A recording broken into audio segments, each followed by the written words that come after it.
अऊज़ु बिल्लाहि मिनश शैतानिर रजीम बिस्मिल्लाहिर रहमानिर रहीम। हमारा 12वां सेशन। पिछली दफा बात हो रही थी कि सूरह कमर में किस तरह से 4 दफा अल्लाह ताला ने दोहरा कर ये बात कही है कि हमने कुरान को आसान बना दिया है। तो कोई है जो सोचे और समझे, जिनके दिल अल्लाह के कलाम से अंधे हैं, गूंगे हैं, बहरे हैं। यानी क्योंकि ऐसा इंसान अपना हठधर्मी और जिद में इतना आगे बढ़ा हुआ होता है कि इसके जहन में बैठी हुई बात के सामने अल्लाह की बात भी कोई हैसियत नहीं रखती। ऐसों ही के लिए अल्लाह ने कुरान में फरमाया कि क्या तुमने ऐसे शख्स को देखा है जिसने अपने नफ्स को अपना माबूद बना रखा है। यानी जो कुछ इसके जहन में है, जिस अकीदे की तकलीद इसने कर ली सो कर ली। जो हकीकी मालिक है उसकी बात उसके लिए कतई कोई अहमियत नहीं रखती। सूरह फुरकान में देखिए 25वीं सूरत है ये, आयत नंबर 43, यही मजमून आपको मिल जाएगा। फिर ब्रैकेट के अंदर हमने क्या चीज मेंशन की है, ये कुरान लोगों के लिए अल्लाह का पैगाम है ताकि इनको इससे डराया जाए और ताकि वो जान ले कि वही अकेला माबूद है और ताकि अहले अक्ल नसीहत पकड़े। ये आप मजमून देखेंगे सूरह इब्राहिम जो कि 14th सूरत है, उसकी आयत नंबर 52।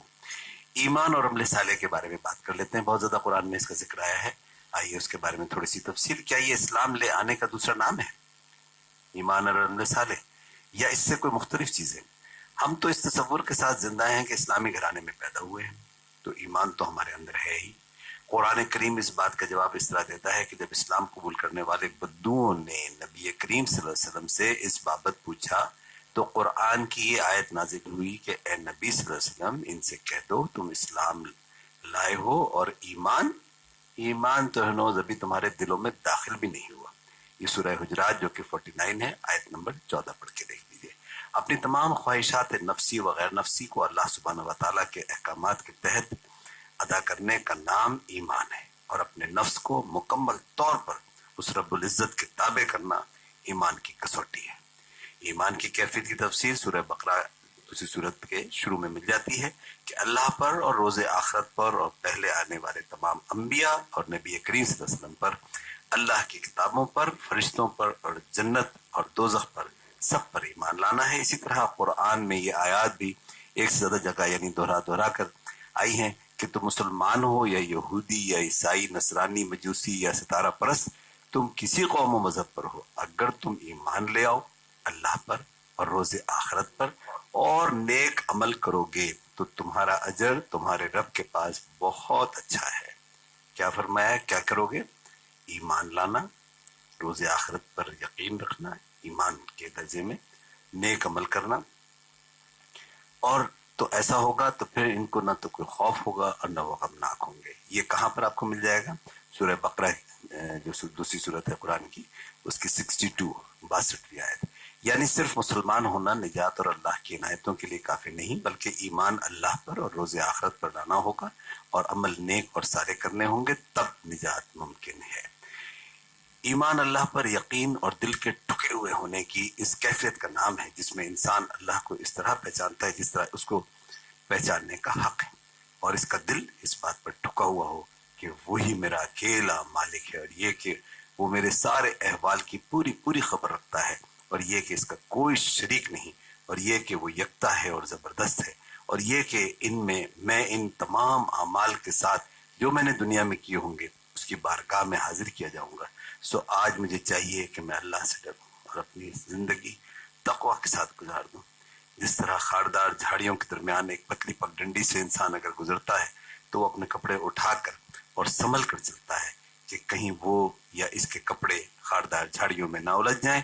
बिल्कुल ऐसे ही नापसंदीदा और गुनाहों से घिरे इस माहौल दुनिया में अपने आप को बचाते हुए जिंदगी के लम्हात और वक्त गुजार देना ही तकवा है। अमल साले की तर्जुमानी कुरान से हमें क्या मिलती है? बड़ी वजाहत के साथ फरमाया कि अल्लाह की इताअत करो और अल्लाह के रसूल की इताअत करो। नमाजों के बारे में कुरान मोमिनीन से फरमाता है कि हमने मोमिनों पर औकात मुकर्ररा में नमाज पढ़ना फर्ज कर दिया है और ये कि बेशक नमाज गिरा है मगर उन लोगों पर गिरा नहीं जो इज्ज करने वाले हैं और आखिरत का यकीन रखते हैं। अल्लाह के सामने पूरे इज्ज के साथ खड़े रहा करो और बैठे और लेटे अल्लाह को याद करो और ज़कात दिया करो और अल्लाह के सामने झुकने वालों के साथ झुका करो। ये क्या अक्ल की बात है कि तुम औरों को तो नसीहत करते हो और अपने तय फरामोश कर देते हो? यानी दूसरों को जिस बात की नसीहत करते हो खुद उससे बचे रहते हो। سورہ بقرہ کی آیت نمبر 43-44۔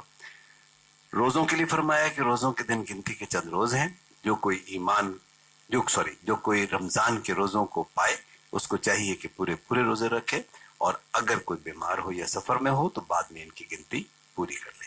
اس کے علاوہ کوئی اور مجبوری ہو اور روزے نہیں رکھ پا رہا ہو تو ایک محتاج کو کھانا کھلائے، گویا یہ اس کے روزے کا کفارہ ہو جائے گا۔ یہ کھانا وہی ویسا ہی ہونا چاہیے جیسا وہ اپنے یا اپنے گھر والوں کے لیے پسند کرے گا۔ سورہ بقرہ کی آیت نمبر 183 سے 185۔ اور اگر کوئی اس کی بھی طاقت نہ رکھتا ہو تو اللہ سے بخشش اور معافی مانگے۔ پھر ایک بریکٹس کی آیت آ گئی، ایک کوٹیشن آ گئی، یہ بھی کہہ دو کہ میری نماز اور میری عبادت اور میرا جینا اور میرا مرنا سب خدائے رب العالمین ہی کے لیے ہے۔ یہ 162 ہے سورہ انعام کی، جس کا کوئی شریک نہیں، اور مجھ کو اس بات کا حکم ملا ہے اور میں سب سے اول فرما برداروں میں ہوں۔ یہ 163 ہے، دونوں سورہ انعام۔ زکوٰۃ کا نظام بحوالہ قرآن اگر ہم دیکھتے ہیں تو تمام احکامات کے لیے اللہ نے یہی فرمایا کہ اللہ تمہارے لیے آسانی چاہتا ہے اور سختی نہیں چاہتا۔ زکوٰۃ اتنا اہم فریضہ ہے کہ قرآن اس کی تکرار نماز کے ساتھ کرتا ہے۔ اگر زکوٰۃ کا نظام جس طرح اسلام نے پیش کیا ہے نافذ ہو، جیسا کہ اللہ کے نبی صلی اللہ علیہ وسلم نے اپنے وقت میں اور آئندہ آنے والے خلفائے راشدین نے قائم کر رکھا تھا، تو معاشرے کی دولت کی آج کی یہ غیر متوازن تقسیم ختم ہو جائے اور کوئی شخص بھوکا اور ننگا نہ ہو۔ لیکن جیسا قرآن میں کہا گیا کہ تم تو مال بہت عزیز رکھتے ہو، یا مال کی محبت ایسی دلوں میں راسخ ہو چکی ہے کہ انسان کو تکاثر یعنی اور کی خواہش ختم نہیں ہوتی، یہاں تک کہ اس کے قبر میں جانے کا وقت آ جاتا ہے۔ سورہ تکاثر کی آیت نمبر 102۔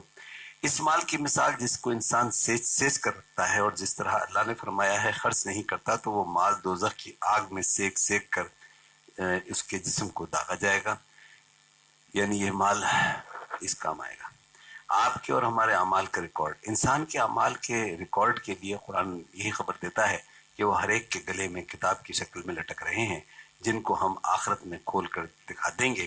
سورہ بنی اسرائیل پڑھ لیجئے، 17 سورت ہے اور آیت نمبر 13۔ حج اور عمرے کے بارے میں ہے۔ عمرہ اور حج کا ذکر قرآن میں ان احکامات کے ساتھ ملتا ہے کہ جو کوئی اس گھر جانے کا مقدور رکھے اسے چاہیے کہ اس کا حج کرے اور عمرہ کرے، اور جو کوئی ایسا نہیں کرے گا تو اللہ بھی بے نیاز ہے۔ سورہ آل عمران کی آیت 97۔ اللہ پاک نے اپنے حقوق کے ساتھ ساتھ ہی ماں باپ کے حقوق بیان فرمائے ہیں۔ اگر تمہیں ایک یا دونوں عمر کے اگلے حصے میں مل جائیں تو انہیں اف تک نہ کہنا اور ان سے کاندھے اونچے کر کے بات نہ کرنا۔ آخری حد یہ فرمائی کہ اگر وہ تجھ سے شرک کرنے کو کہیں جس کی کوئی سند ان کے پاس نہ ہو تو ان کی بات نہ ماننا، لیکن پھر بھی ان کے ساتھ حسن سلوک سے پیش آنا۔ اور ہم نے انسان کو اپنے ماں باپ کے ساتھ نیک سلوک کرنے کا حکم دیا ہے۔ یہ سورہ عنکبوت 29 ہے، آیت نمبر 8 پڑھ لیجئے۔ میرے خیال ہے اس کے آگے جو ہے وہ پھر ہم آگے جاری رکھیں گے۔ وما علینا الا البلاغ المبین۔